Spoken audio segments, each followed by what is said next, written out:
Back to the basketball game, though. Again, Rutgers didn't score over the last 3 minutes of that first quarter. They subbed in all kinds of substitutes, playing 13 players in the first 10 minutes, something they don't often do. But now the starters, for the most part, back in there. And we'll see if the Scarlet Knights can get the offense clicking again as we begin the second quarter. Tyler Scaife gives it to KK Sanders. Now they dump it down to Stacia Carey. Working on Palace. Layup no good, but a good foul call comes. And a nice head fake that time by the redshirt junior Carey. She will be rewarded with 2 free throws, Jake. This is the first trip to the line for the Scarlet Knights. What I noticed in each of the last 2 conference wins for the Wildcats, they had at least 24 free throws attempts. When they were able to get to the line, they were able to get a W. Stacia Carey, the redshirt junior transfer from Pittsburgh, buries the first free throw. She's a 61% shooter at the line. Yeah, free throws could be something to watch down the stretch of this one. This just the second attempt and the second make of the day for Rutgers. They tie it up 16 seconds into this second quarter, and now more of this full court 55 defense from head coach C. Vivian Stringer. Daring you to inbounds as Bree Hopkins crosses the timeline. Not necessarily the player Northwestern wants handling, I'm sure, and Hopkins almost turns it over. It's poked away by Victoria Harris as Northwestern maintains possession. 15-15 score, 9:34 left in the second. Fitzpatrick trying to bother Jordan Hamilton. Now it's Hopkins left wing guarded by Tyler Scaife. Abby Scheid top of the key. She's defended by Carey. Now Hamilton right wing guarded by Fitzpatrick. Just 10 on the shot clock. High screen from Palace. 8 on the shot clock. Jordan Hamilton pulls up from 12. Shot no good, but she was fouled by Kathleen Fitzpatrick. Bit of a bailout foul that time, Jake, and the first-year Hamilton will get 2 free throws. This is the risk you run if you do play this high-octane, high-pressure defense. You're going to get called for a lot of fouls. We saw it happen to the West Virginia men's team against Kansas a couple of weeks ago, and it becomes a problem if you don't execute it correctly. First free throw from Jordan Hamilton is good. 16-15 now the score. I think that differential in that game between West Virginia and Kansas was something like 35-2 at the free throw line. Right now we're at 8 attempts for Northwestern to just 2 for Rutgers. So we'll keep an eye. Be surprised if it got to that dramatic of a differential, but Northwestern certainly has benefited from the free throw line so far. Tyler Scaife pulls up, shot too short, well defended by Northwestern. And now the Wildcats come back the other way, leading 17-15, just 60 seconds into this second quarter. Abby Scheid trying to dump it down to Pulliam, and they'll call a foul on KK Sanders. Mismatch that time, the 5'10 Pulliam on the 5'7 KK Sanders. And there's the 3rd team foul already of this second quarter, Jake.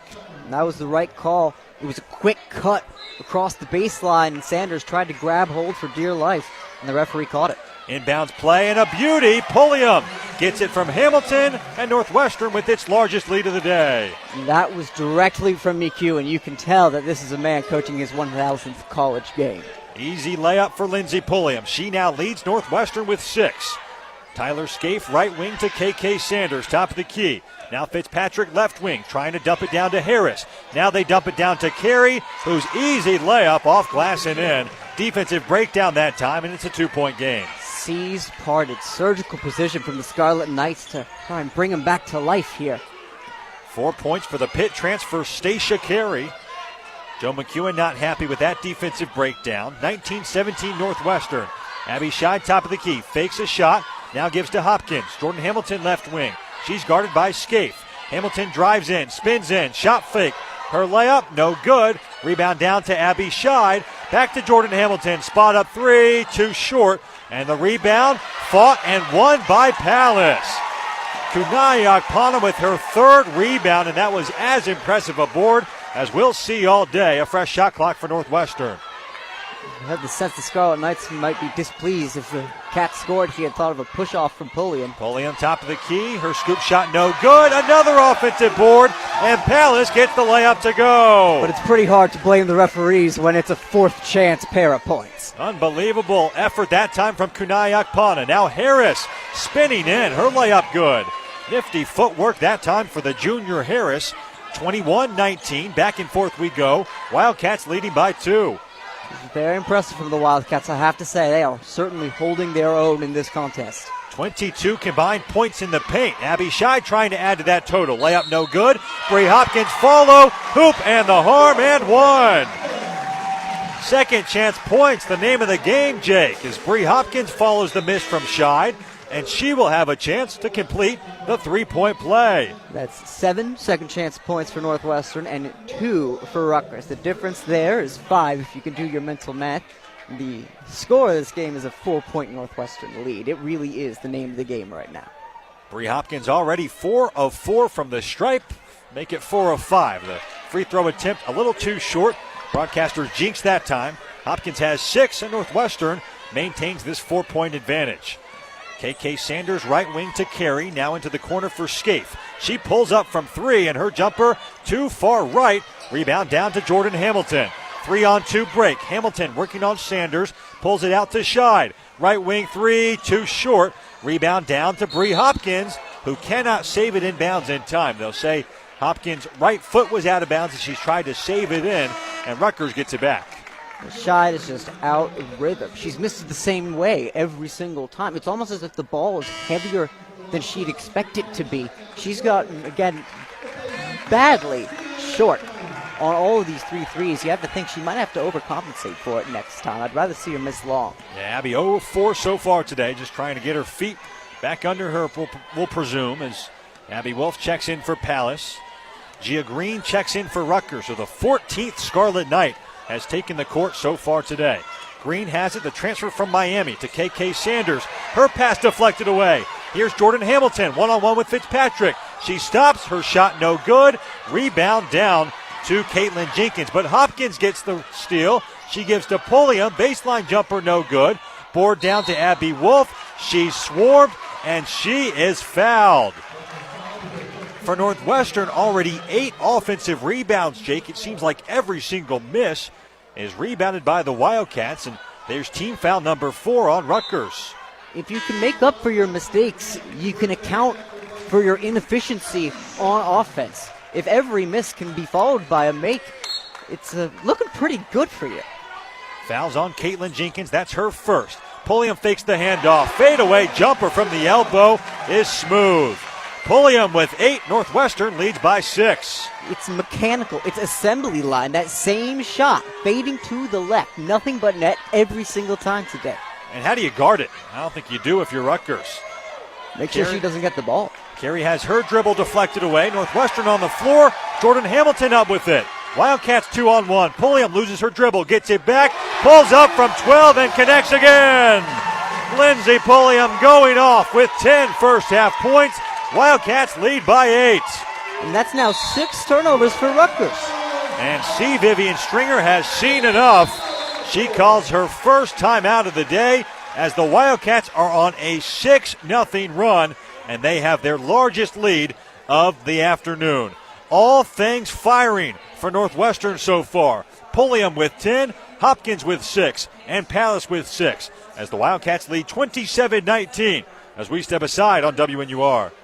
And again, Northwestern victorious 63-50 over Rutgers. Coach McEwen, thanks for joining us post-game. What a win. What does this win say about your team's trajectory, how far your team has come so far this season? Yeah, you know, somebody told me it's my 1,000th game as a head coach, so it means a lot to me, too. Sure.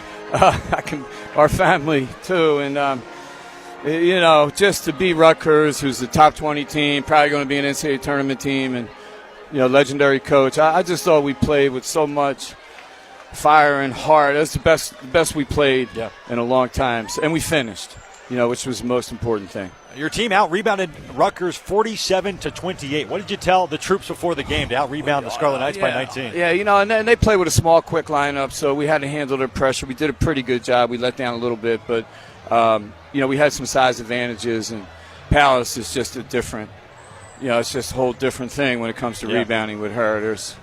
I haven't seen too many like that in basketball, period. 12 points, 20 rebounds for Palace. She's now the single-season all-time rebounding leader at Northwestern, overtaking Nia Coffey. She was great today, and the offensive rebounding certainly a storyline for Northwestern. Yeah, if we can do that, you know, we'll be a really, really hard out, you know, next week. So just Lindsey and Jordan. I thought Brianna Hopkins, everybody. Sure. You know, I thought Oshie started the game off for us as senior. I want to thank them. Our 2 seniors are just such great great people to have in your program. So Absolutely. we want to walk out of here. It just feels good to walk out of here with our head high. Last question for you, Coach, before we let you go and go celebrate this one. What does this do for you, momentum-wise, heading into Indy on Wednesday? Just got to play. And we had this stretch 2 years ago where we played 4 games in 4 days, and we just got to continue. See if we have that kind of momentum, but you got to win one. That's all that matters. So Absolutely. Everybody's 0-0. I've heard every cliche. So all right. Well, we'll see you Wednesday, Coach. Thanks for the time. Thank you. Congratulations on the win. Northwestern victorious over Rutgers, 63-50. Senior Day in Evanston and the regular season finale between Northwestern and Belmont. The third game of this 3-game weekend set and the rubber match between the Bruins and the Wildcats. Will Greer, Sam Brief, pleased to be with you once again. And Sam, the first 2 games of this series really polar opposites of one another. Yeah, the first game for Northwestern on Thursday was they were on fire offensively. The 2-3-4 hitters on Thursday were 7 for 8 from the plate. 6 Wildcats had 2+ hits. It was really an offensive explosion. 13-4 the final of that one. Game 2, though, a different story. A back-and-forth game, and Matt Cogan, a big reason why Belmont came out on top. Yeah, Matt Cogan had a solo blast to right field that hit off of Welsh Ryan. He had a home run on Thursday, another one on Friday, and he'll be the Belmont player to watch today, Will. Wildcats trying to end their 2018 campaign on a high note, and all the action is coming up next on BTN. And here's Will Greer yet again. All right, Matt, I thought that was where you were going with that tidbit. Jim Thome, obviously the Hall of Famer, former Philadelphia Philly, Cleveland Indian, 612 career home runs. But as you said, Andrew Thome, the righty on for St. Paul, with no relation to Jim. Andrew, so far this summer, has not had a Hall of Fame kind of year. He's 0-1 with a 6.62 ERA. And he relieves Ryan Zimmerman, the St. Paul starter tonight, who looked very good. Ruby Silva, the first batter of inning number 6, takes strike number 1. Ryan Zimmerman goes 5 innings on just 76 pitches. 0-1, big rip and a miss at a changeup from Ruby in the count 0-2. Just 2 hits allowed, 2 runs allowed. Both were unearned on 2 St. Paul errors. 0-2 from Thome. Big swing and a miss by Silva for strike number 3. 3 straight fastballs from the righty Thome. That last one was running in on the hands, and Silva was fooled as he's down on strikes for the 3rd time tonight. And there's 1 down in the Chicago half of the 6th for Trayson Vavra. Will and Matt, happy to have you with us on this Thursday evening, August 30th. First day of college football, but we're happy you're still tuned into baseball here in late August as we do flip the calendar to football season in the next week or so. Vavra takes strike number 1. Trayson's 0 for 0 officially. Sacrifice fly RBI back in the 1st and a walk for Mr. Vavra in the 4th. 0-1 pitch, slowly rolled to short. Up with it is Walters to his left. Couple side steps and a rifle on to Burt Reynolds for out number 2. Gophers open their season tonight. They do. It's just about across 15 the minutes down the road in Minneapolis. 38-10, Minnesota on top Okay. of New Mexico State with 6 minutes or so left in the 3rd quarter. Your alma mater in action tonight as well. My beloved Northwestern Wildcats leading Purdue 24-14. It's got to be one of the worst ESPN opening night primetime games in the history of that tradition, Matt, as Blazer takes ball number 1. I know the Big Ten is trying to get in on the whole open the season, Thursday night action. Big national audience, no NFL, obviously. 1-0 to Dalton downstairs for ball 2. Last pitch came in at 95 miles an hour. Blazer 0 for 2 tonight, 2-0 Chicago in the 6th. And that's all fine and well when you have Michigan, Ohio State, Penn State playing on that opening night. 2-0 to Dalton upstairs for ball 3. You only need one of those marquee names. We saw Indiana play Ohio State last season. But from a ratings perspective, I don't know if Northwestern Purdue is going to get it done. Be interesting to see what kind of national audience that game draws as the 3-0 misses outside for ball number 4. Thome wanted no part of the lefty Blazer. 4-pitch walk issued to Dalton, and there's a 2-out base runner for Joe Benson. Conversation must have been, let's take a game that has absolutely no drawing power when it's played at 11 a.m. on a Saturday on ESPN2. See what happens if we throw it at 7 p.m. on a Thursday on the big network. Benson 1 for 2, a double his last time up in the 5th. It is an important game. I'll spare the listeners Big Ten West standings talk. Nobody wants to hear that in late August. First pitch to Joe downstairs for ball 1. But Purdue is an up-and-coming program. Jeff Brom, their impressive head coach in year number 2. Offensive-oriented mind. But in 2018, Northwestern Purdue, not all that great of a matchup. And I'm biased. 1-0. Gets by the catcher Gretz, ricochets up into the air. Aaron finds it and throws late to second base. Blazer slides in safely. Kind of a quasi-wild pitch. Gretz did well to block it, got mitt to baseball. It popped straight up into the air behind the plate. Gretz spun around, caught the popped-up baseball, and then threw a bullet onto second, but Blazer in there safely. See how that play is scored. And the Dogs with a big run of insurance, standing in scoring position with Dalton at second base, 2 down. It is a wild pitch from the big righty Andrew Tomei. Tomei, a Minnesota guy, as are a lot of these St. Paul Saints. He's out of St. Cloud, 6'3", 220, big righty. Works from the first base side of the pitching rubber. And his 2-0 home to Joe Benson. Misses below the knees for ball 3. So the inning started innocently enough for St. Paul and Andrew Tomei out of the pen. A strikeout of Silva. A ground out off the bat of Vavra, but since a walk into Blazer. And now a 3-0 pitch. 7 straight balls from Tomei. And the 3-0 to Joe is below the knees for ball 4. So 8 straight balls, 2 consecutive walks issued. And we will see if the pitching coach for St. Paul, Kerry Leitenberg, heads out to the mound. Never a good sign when a reliever throws 8 straight balls, as there are 2 on with 2 down for Steven Perez.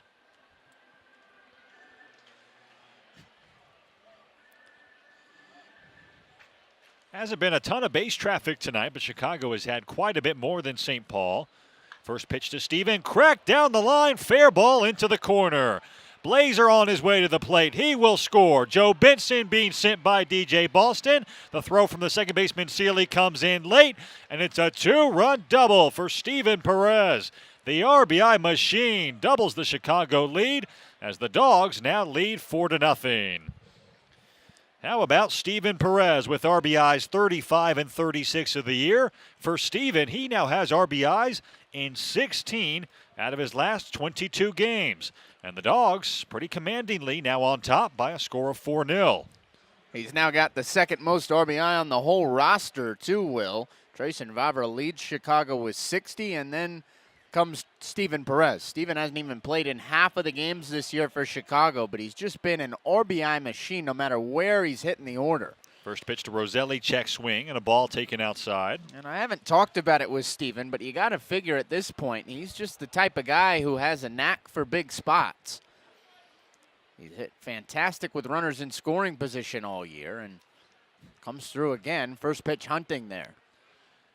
1-0 into Roselli. Check swing, and outside slider, and Tony lays off for the second straight pitch as the count now 2-0. It's not something that on the surface I give a whole lot of credence to, the notion that a guy has an intangible ability to come up clutch, but kind of just got to tip your hat to Steven Perez at this point and denote him as such.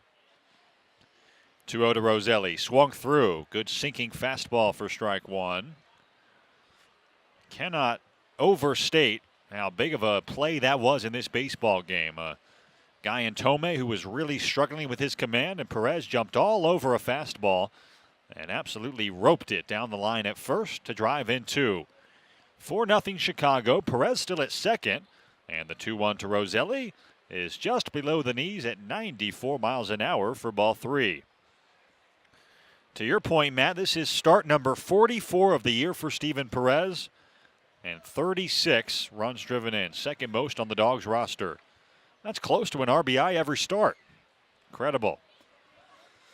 Tomei comes set. His 3-1 way low. Skips into the mid of the catcher Gretz for ball number 4. No command right now for the reliever Andrew Tomei, and now Kerry Leitenberg. The pitching coach for St. Paul will head out to the mound. That's the third walk of the inning. And there are 2 dogs on and a 4-0 ball game with 2 down for Mike Falsetti. So far in this ball game, the Dogs have now drawn 5 walks. They've benefited from a couple St. Paul errors, but they only have 3 hits up on the scoreboard to go along with their 4 runs. St. Paul with no runs on just 1 hit. Wes Torres has been phenomenal for Chicago, and he is now very much in line for his first win with the Dogs. You know, I mentioned a moment ago, just going back to the Steven Perez run-producing prowess, that it's come from Steven no matter where he's hit in the order, but most of the time it's been that bottom half of the order that Steven has occupied. I'm really starting to love the Benson-Perez 6-7 combo in that Dogs order. Joe seems to get on base all the time in that 6th hole, and then Perez seems to drive him in every time. First pitch to Falsetti, cracked foul up the third base line. 2 more RBI from the 6 through 9 hitters tonight for Chicago. And that makes 49 ribbies from that part of the order in the month of August, a month that's only in its 27th game. That's really impressive. 2 a night, really. Yeah. Obviously, to drive in so many runs, you got to have guys get on in front of you. There's a lot out of your control as a high RBI guy. But to your point, Perez looks very clutch. 0-1 down low for ball 1. And as you said, he's benefited from guys like Joe Benson, from Trayson Vavra in the cleanup hole. Guys in the middle of this Chicago lineup have certainly gotten on the last couple weeks or so, and Perez in that 7 hole has really produced. Falsetti 0 for 1 with a walk tonight. 1-1, bounce to short. Routine play for the shortstop Walters. He flips to Sealy covering at second for out number 3, and the side is retired. But the damage done. A 2-out, 2-run double down the right field line off the bat of who else but Steven Perez. And after 5.5 now at beautiful CHS Field in St. Paul, Minnesota. It's now 4-0 Chicago on the Dogs Radio Network.